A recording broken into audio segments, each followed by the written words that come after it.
Loren has been texting me behind the scenes about his friend Val and her Vistalite vintage Ludwig kit. And now it is finally assembled. This kit sounds massive, and Loren and Val have been searching far and wide to assemble the final pieces of this kit to put it all together for this episode.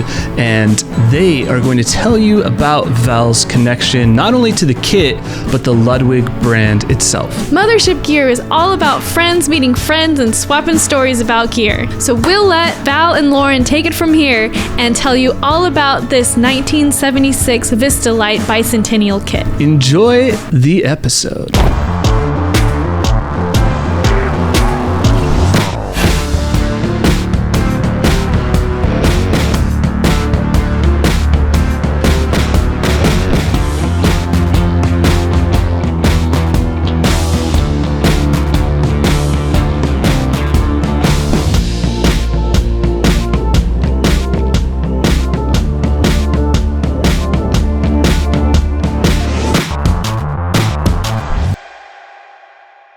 Today, I am joined with my good friend Valerie Franco on drums. Val, how you doing today? Hi. I would like to address the elephant in the room, which is that I can't see you. That's okay. We've seen each other before. I can see a screen with you on it, which is kind of cute. Hello, screen of Loren. I can't even lean over and see you. We are in totally separate rooms today. So it's going to sound sweet because of the great isolation. It is going to sound excellent, but I miss you. Miss you too. So you're here today with a super cool drum set that probably many people have never seen before. This is a Ludwig Vistalite. So a little history on this kit. Back in the 70s, Ludwig introduced this Vistalite kit, which is an acrylic shell. We have a special one here today, which is the 1976 Bicentennial, the 200-year Bicentennial red, white, and blue Vistalite in the pattern C. They had a lot of different patterns that had different swirls, some straight lines, some horizontal. This one like a kind of candy cane stripe. This one was really special though because it only came out in 1976. And there's only a handful of them made. So we're lucky enough to have one here today with Val playing some drums. Val, do you want to give us a little beat and then we can dive into it? Sure. Do you want me to do that with the microphone right here? Yeah, we'll just mute it.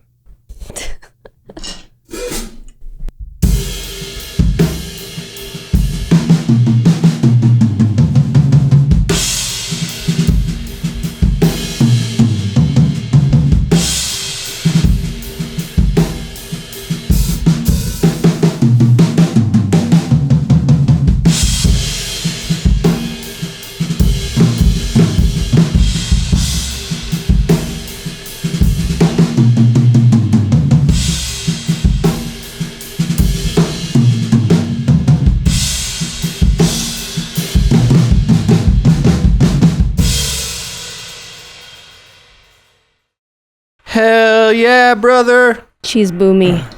She takes up some room. Yeah, that thing sounds sweet. So you're playing, what sizes are these drums that we're playing today?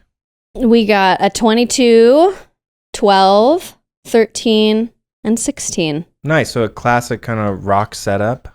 Classic. We love to see two rack toms. Yeah. Connected to a kick drum again. Bring back two rack toms. Yeah, bring back two rack toms, please. We love two racks. And then you're playing some Zildjian cymbals.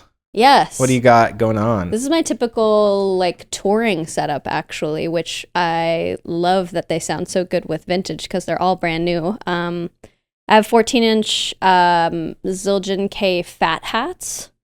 I have an 18-inch A Custom EFX over here, and then a 20-inch over here. I love the EFXs because they have like a really quick open and then a really quick decay. Yeah, with all those little like holes. Yes. Pretty cool. Kind of funky. Yeah, it's like a sieve, like a musical sieve. So if you're making noodles, you can strain them. But yes, Dual and then purpose. K Light Ride 22 over here. Classic. Big boy Yeah. ride. But yeah, it sounds really good with the drums too. Awesome. Yeah. A great hybrid, a great mix of modern and vintage. And then for our viewers, she's playing a snare that Loren's Emporium has donated to the cause today. It's a 1960s pre-serial Ludwig, super sensitive, chrome over brass. Geez, the whole alphabet in that snare. That sounds good with the kit. Kind of in line with vintagey, but chrome over brass, modern. You know, it's fun. Yeah, it goes well with the Vistalites. It has its own little kind of like weirdo, bombastic character. Yeah. Cool. When'd you start drumming, or what's your drum life like? I started drumming when I was 10. I saw Neil Peart and naturally started drumming the next day on buckets on my desk with pencils.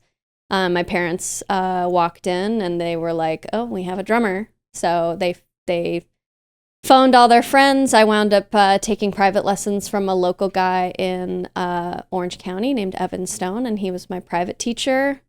I then proceeded to do the marching band thing in high school.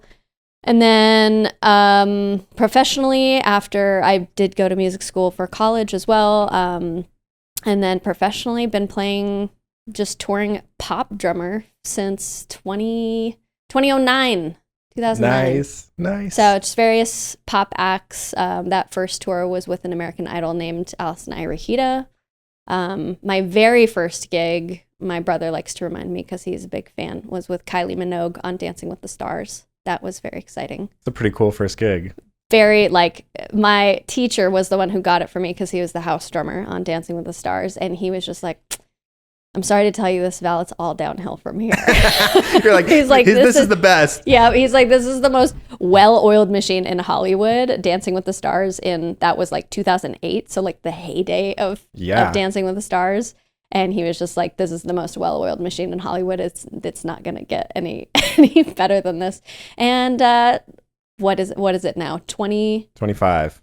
25. So, 17 years later, I can report he was right. That was still one of the most seamless gigs I've ever had. But there are other mountains to climb. Yeah. There is hope. Very good. Good. But yeah, and about this, do you want me to get into this kit in particular in my touring life? Yeah, so I remember looking at photos that you would have one up, like the 13 tom up and a 16 tom down, and you were playing a different bass drum. So you've had these toms for a while, and you were playing and touring with them? Yes, so this was in 2013. I was looking for basically any kit that I could retrofit with lighting, because we were kind of an all hands on deck crew, and our artist was saying, like, anything we can do in-house, let's do in-house. So I had found these trigger lights that were by a company that no longer exists called Drum Nova. Drum Nova, please come back, because I need these triggers. They were little triggers that attached to the shell of the drum that had a light attached, and anytime you hit the drum, it would strobe. Gosh, awesome. And it was the coolest thing ever, and especially, like, all you needed was to plug it in.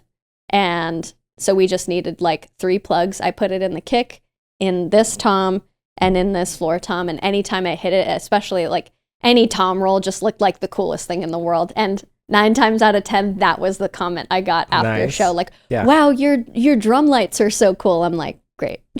That's what you're known for. They're the drummer with the drum lights. The drummer with the drum lights. And now that the drum lights don't exist, I'm like, come back. My signature is gone. Yeah. But I just wanted to find any like see-through kit that I could do that to. And so I'm on Craigslist and I find a clear Vistalite for sale from some dude in Hollywood. We were rehearsing at SIR in Hollywood. And I was just like, anything that my like drum tech can go like run and pick up for me. And I was like, "Hey, can you go to this guy? He said he'll sell me a clear Vistalite for $1,000.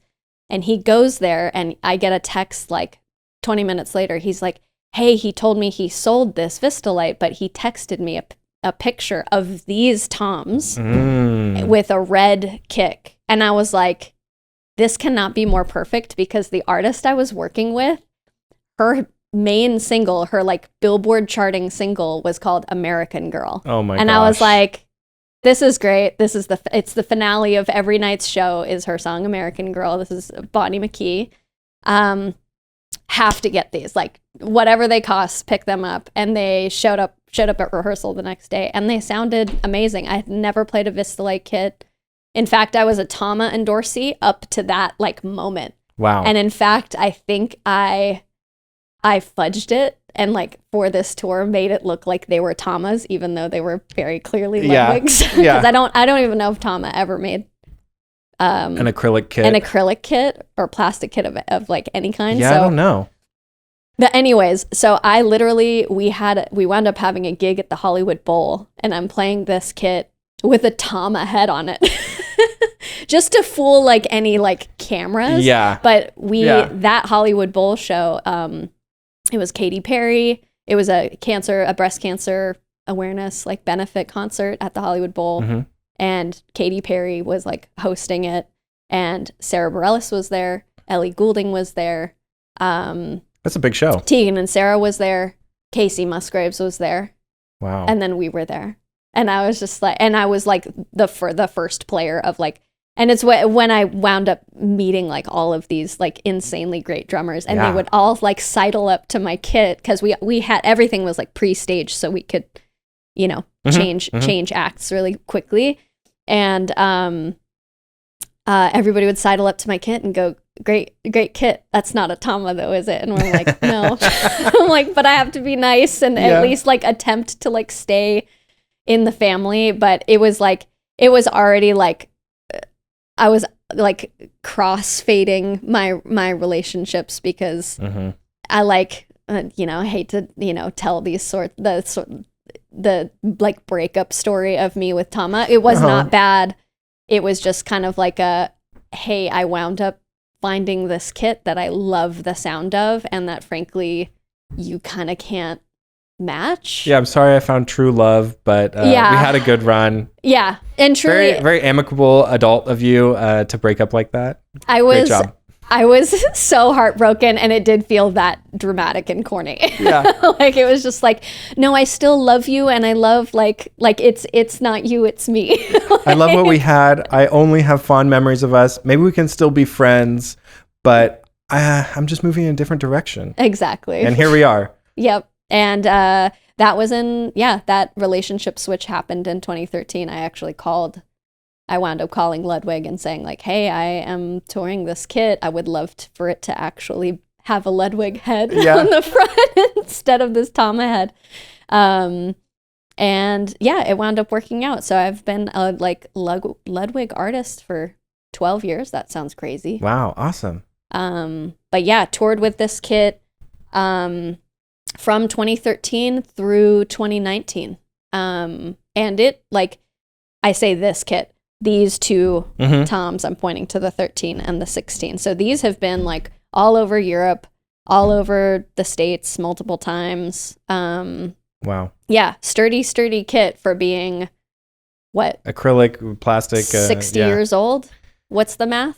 We don't need to do it right now. That's fine. If you know how to do math, please comment below how old these drums are from 1976. So the viewers can see that this bass drum is not red, and that is why we're here today for this wild ride. So it's been a wild ride of breaking up with Tama to find true love with Ludwig. But Ludwig. Many years later, Val and I met. And I don't even know how we got on this. I think you showed me a picture of these toms, and then I found one of the bass drums, a pattern D. We have a pattern C right here, a pattern D bass drum in the red, white, and blue.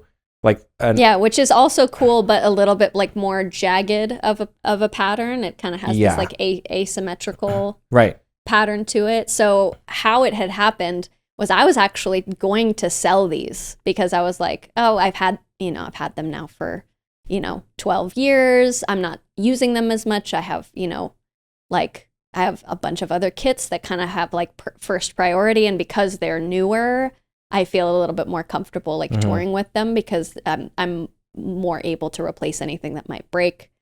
And I sort of didn't want to like roll the dice on like touring with these anymore because I had like this great run, and I was just like, these need to go out on top. Yeah. I'll leave them for recording purposes only. But I wasn't even recording with them a lot. So I reached out to you to kind of say like, how much do you think I could get for these? You know, they don't have a kick drum, yada, yada. And then randomly out of the blue, like a month after I asked you how much I could get for them, I saw this 12-inch and this 13-inch behind me on OfferUp for like $600. And so I just like, it was like something came over me and I got hypnotized, and all of a sudden I'm in this gas station parking lot buying two more toms, even though I was just going to sell them. And I put it to you in that moment and was just like, hey, I found these other two. It's been 12 years of like softly searching for these, and now all of a sudden in Southern California pops up these two toms. Right. What's the likelihood of there being more of these bicentennial drums out there? 0. It's impossible. But except you found that pattern D. Which was crazy. I think it was on Facebook Market. So I got, like a targeted ad or something like, hey, we know you need this because you're talking to your friend about it. So I drove over and got it. And I was like, we did it. It's red, white, and blue. So stoked. And I messaged one of my Ludwig friends. I was like, look how cool. We're putting this kit together. And he's like, oh, I have the pattern seashell. I was like, are you kidding me? I was like, one, I would have never asked him because like, you don't just ask your drum friends, are you holding this one bass drum that's really rare that no one has? And so like finding this drum and buying it was opening the door to find this other drum set. And so. Yeah, absolutely insane. Then we spent the next like 2 weeks trying to convince him to trade. He wouldn't do that. And he's like, well, maybe she'll sell the toms. I was like, no, we have 2 of the 3 pieces. We need it. And then he shoots me a message. He's like, yeah, you know what? I'll sell the bass drum. And we're like, thank you, Bob at Drumlandia. You're the man. So we got this bass drum, spruced it up, and now we have a complete kit, which is crazy that it was all here in Southern California. Yeah. And that in a matter of like a couple months, it went from like, oh, I might sell this to like, oh, no, I'm actually going to finally complete it after all of this time. Over a decade of looking for this bass drum around the world because you were touring in Europe and no one had it. And then all of a sudden down the street from us, my friend's like, oh, yeah, I have this. No big. Yeah. Crazy. Very prodigal son story. Yeah. I'm going to go all over the world, and then when I come home, it's the treasure's actually right there. Is that a metaphor for something else? I don't know. It could be. If you are really good with metaphors, write a comment below on what that is, please. On what a metaphor is. For finding love close to home. Something like that. You know what I'm talking about. Awesome. It's serendipitous. That being said, if I will throw this out there. If you have a matching snare, we'll buy it. Especially if it's in Southern California, because I know it is. Yep. It's probably in the house next door to us. We're going door to door after this video. If it's burning a hole in the foundation of your basement or your garage, we'll take it off your hands. Exactly. Well, awesome. That was fun. Let's hit another beat. And then we'll close up shop. Touch with you. Well, I can shameless plug. This beat is from my band, Phantom Links. Yes. Music everywhere. Shameless plug. Shameless plug.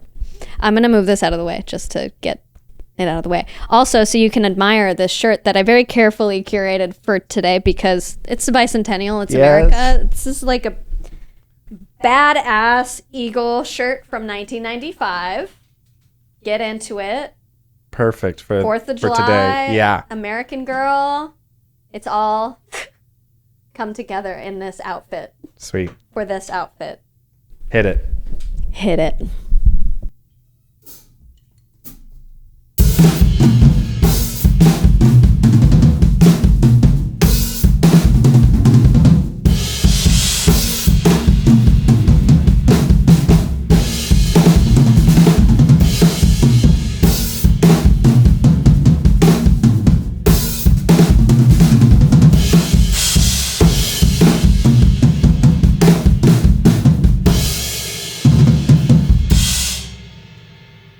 Sweet. Get that Tom goodness in there.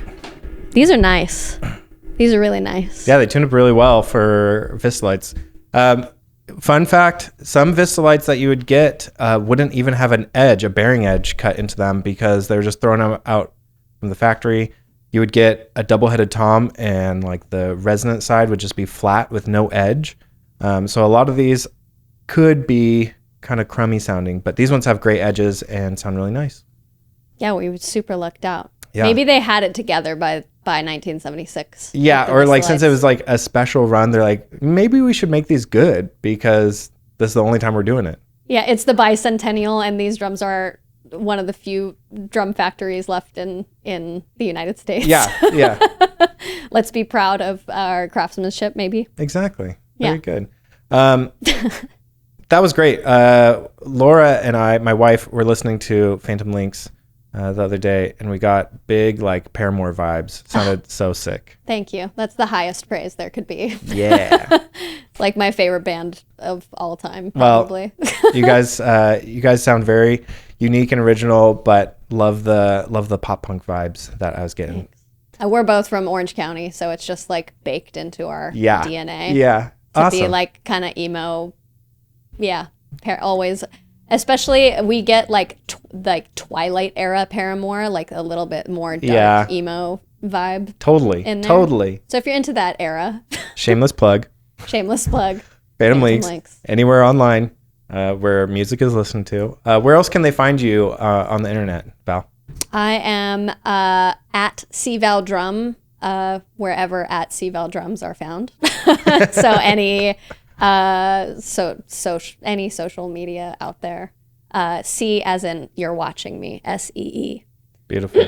I thought it was like the most clever name ever when I picked it out, but now when I say CVal Drums, people are like, oh, okay, the letter C. And What does C stand for? It's CVal Drum, like those old children's books, C Dick Run or C Jane Run. Like, I thought it was so clever and so cute, and turns out nobody's ever read those books, like, and I'm just making myself like a boomer. I am Jack's medulla oblongata. I am Jack's smoking revenge. I am Jack's. That's from Fight Club. Oh, There was like talking about little parts of the body. Where it's that's a different book. I thought that was the same thing. Dang, punchline gone.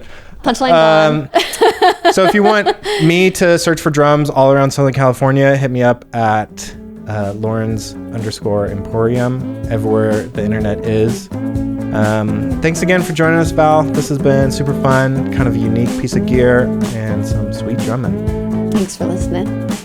See ya. Love you. Bye. Thank you so much for watching this episode of Mothership Gear. Don't forget to comment, like, and subscribe. We'd like to thank Val Franco and Loren James for coming on the episode and talking about this super rare kit. And while you're here, please check out our other drum videos with none other than Dan Bailey. Peace. And we will see you guys next time.